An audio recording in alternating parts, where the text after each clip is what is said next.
একটু গরিব অসহায় মানুষের মাঝে খাবার বিতরণ বেলায় খাবার কেমন হইতে? ভালো অনেক সুন্দর হয়েছে, ভালো সাজাবাট হয়েছে।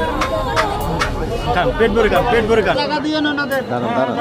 আজ সেই স্বাদ প্রাণীর উদ্যোগে এই খুলনা পার হাউস মোড়ে কিছু গরিব অসহায় মানুষের মাঝে খাবার বিতরণ বেলায় তার মনের ইচ্ছের কথাটা সবার কাছে প্রকাশ করেন। অসহায় দরিদ্র মানুষ যারা আছে তারা আমার মেহমান। মানবিক কাজগুলো করতে আসলে মনেরও প্রশান্তি। আমার লক্ষ্য হচ্ছে আশ্রয় কেন্দ্র। লোকজনের খাবার বিতরণ আজকে এই পার হাউসের মোড়ে অসাধারণ হ্যাপি।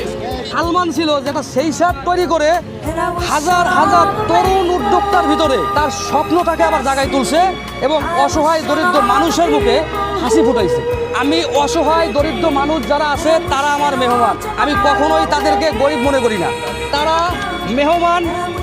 মেহমান হিসাবে আমার সেই সাথে আসবে।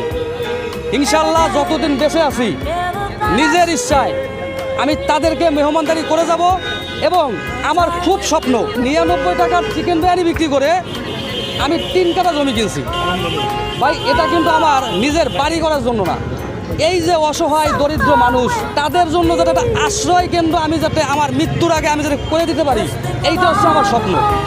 আমার লক্ষ্য হচ্ছে আশ্রয় কেন্দ্র। আমাকে আপনারা সবাই দোয়া করবেন।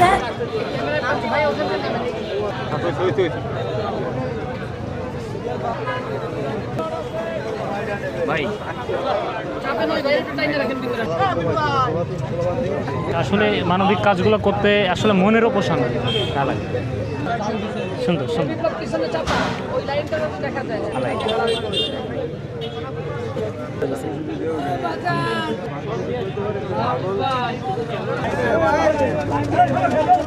অনেক সুন্দর হয়েছে, ভালো সাজাবাট হয়েছে। যা হয়েছে খারাপ না, ভালো যা হয়েছে আল্লাহর শুকরিয়াতে করে যা হয়েছে। মজা হয়েছে। খান খান, পেট ভরে খান, পেট ভরে খান। প্রত্যেকটা লোককে জিজ্ঞাসা করতে পারে খাবারের মান অনেকটাই ভালো। খাবার কেমন হইতে? ভালো অরিজিনালি তো ভালো